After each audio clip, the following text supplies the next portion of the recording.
running the Go Rodeo 9. How much time do you got? That's quite a story.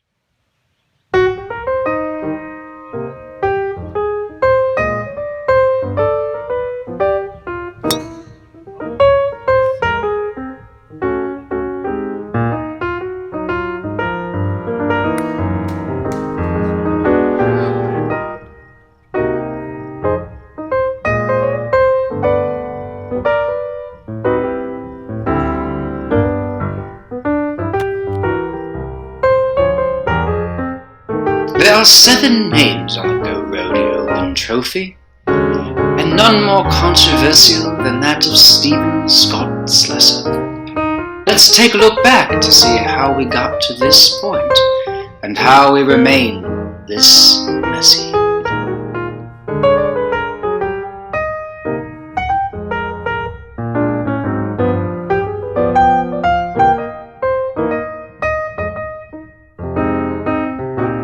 How did a plucky young lad from the east side of Plymouth ascend to golf's highest throne?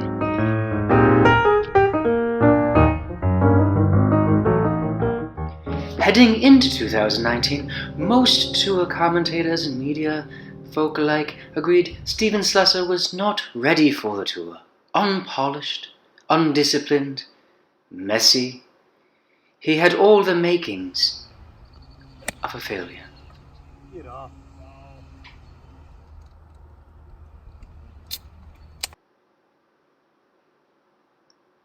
NBC golf personality David Fairty once said his swing was a visual abortion. Now we go over the 10 to the fairway, Steve Slessy hitting. And we're waiting. And we're waiting. And we're waiting. And of course he just skies it up there. It's not even like he's looking at the ball. Eyes are in the clouds, I always say. Looking at birds or blimps or what have you. I don't even know. I mean, that's a swing only a mother can love. There's no way he makes it on a tour like this, looking up into the sky like that.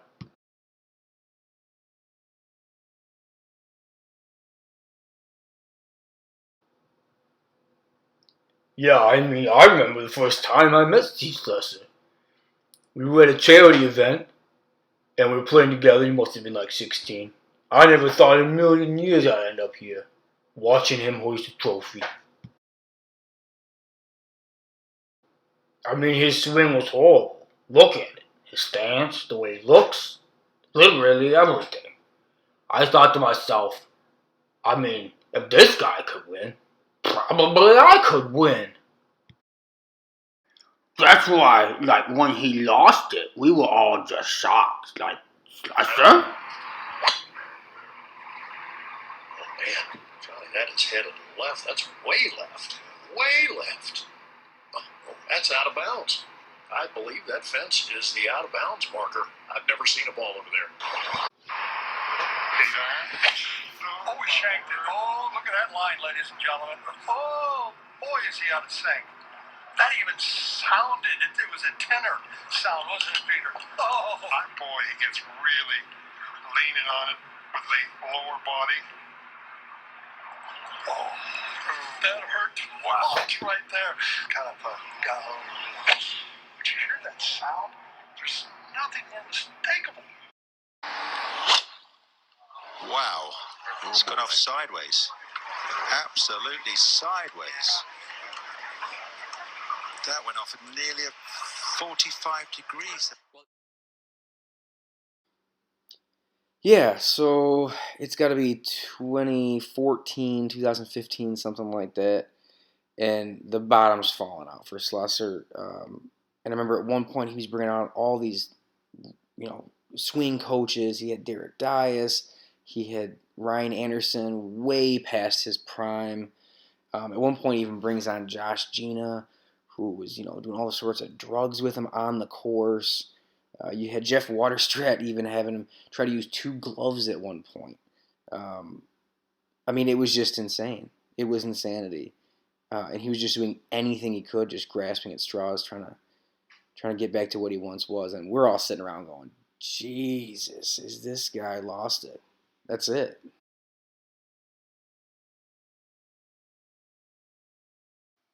yeah, I mean, I remember sitting down with him, talking to him, and just trying to get through to him. I think Shaheen and I even reached out to try to get him on Team America, try to get his head turned around straight, and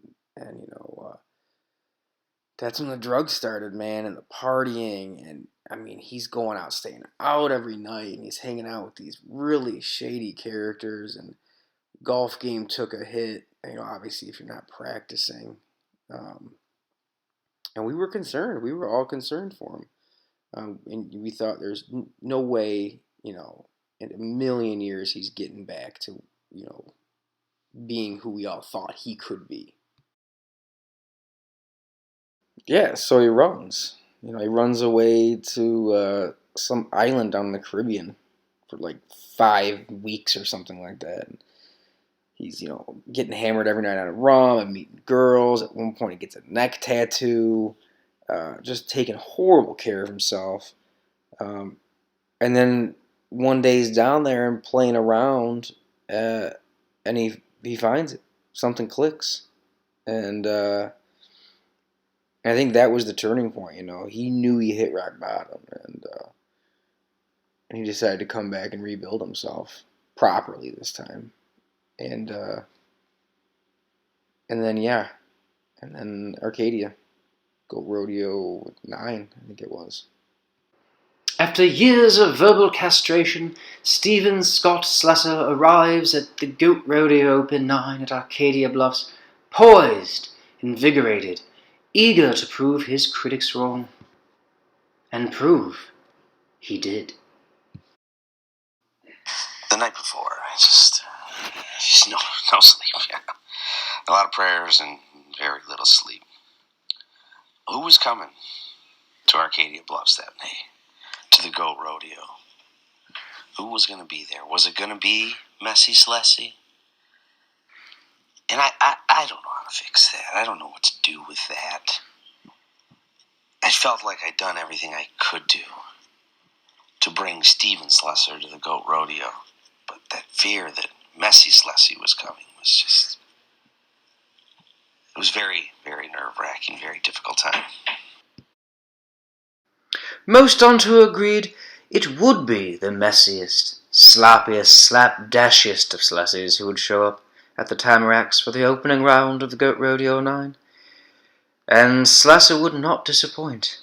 After succumbing to the siren song of the White Claw, Stephen Slessor put up a very pedestrian 99 to find his way in a 5-way tie for 5th place.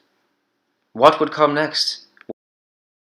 But things began to look quite a bit less messy with Clint Cezanne at his side, as Steve and Clint navigated the tight fairways and deep sod-lined bunkers of Arcadia South to post a very admirable 81 and a tie for 3rd. Next up would be the Bluffs course in a much stouter challenge. The afternoon would be a turning point at Arcadia Bluffs for the 4-man scramble, as Steve began his preparations to be partnered with Brad Garrity, Ryan Anderson, and Mr. Anthony Welmers. I mean, what more needs to be said about a foreman? It hasn't already been written about in Golf Digest, on podcasts. I mean, our foreman was probably the greatest foreman since the 1996 Ryder Cup. We literally had it all. I was driving the ball great. My irons were fantastic. I was hitting 7 irons, pin seeking. I mean, sure, we get in a bit of trouble, but I would always get us out. My bunker play was fantastic. Yeah, the other guys probably hit a couple shots here and there. I think that Ryan made some long putt on a hole for something, but really it was me. Steve, yeah, he was high as hell the entire time. I don't think he really registered one shot. It was pretty much on my shoulders that he got that 1st place. And that was pretty much when I realized that maybe he was going to be, in contention this time. And as the sun set on the bluffs of Arcadia, it certainly seemed as though things were looking up for our messiest of Slessies. As nightfall descended upon the group, Celebrations began as Bradley regaled the players with a shot-by-shot recounting of the evening's round and just how well he had played. As one drink led into the next, others noted that there was mounting worries that Stephen was on a razor's edge of becoming a little too messy. How would he recover for the morrow's round? Could he continue to fly so close to the sun without burning up?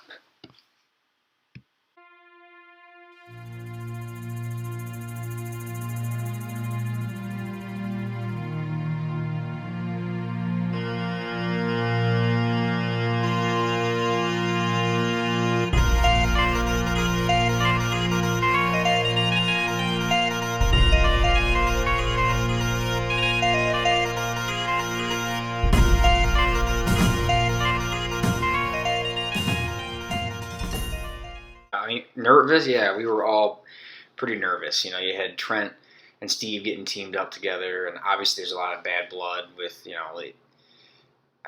there's a lot of rumors that swirl, but apparently they both slept with each other's moms or something, so there was a lot of animosity, and they played like warrior poets, and I think they were one shot out of the lead for that first place point. So they cleaned up on points. They did fantastic, and I think that allayed a lot of our fears about them playing together, I guess. And then going into the afternoon, it was the Team America round, Manistee Country Club. We were all, everyone on Team America was stoked.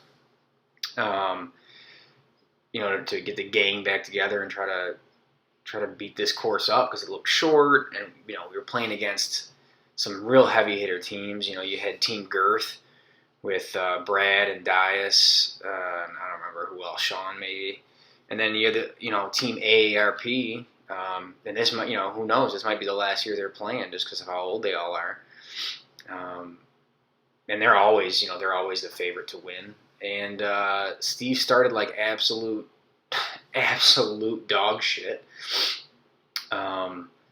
Got real mopey there for a while, and then it was like that back nine hit, and it was like freaking magic, Almost drove the green on 16, made a huge putt on 17, and cruised into a tied for first. Cruised against Brad's team, and that's really what vaulted him into that final group for Sunday. Good for him, I guess. After breaking his driver on the first tee, Stephen was poised for another Sunday round failure. However, not today, as in the pouring rain at Canthorpe Valley, Stephen shot a career-best 92 and found himself in a position that he had dreamt about since he was a young boy in Plymouth, hoisting that trophy, silencing his critics.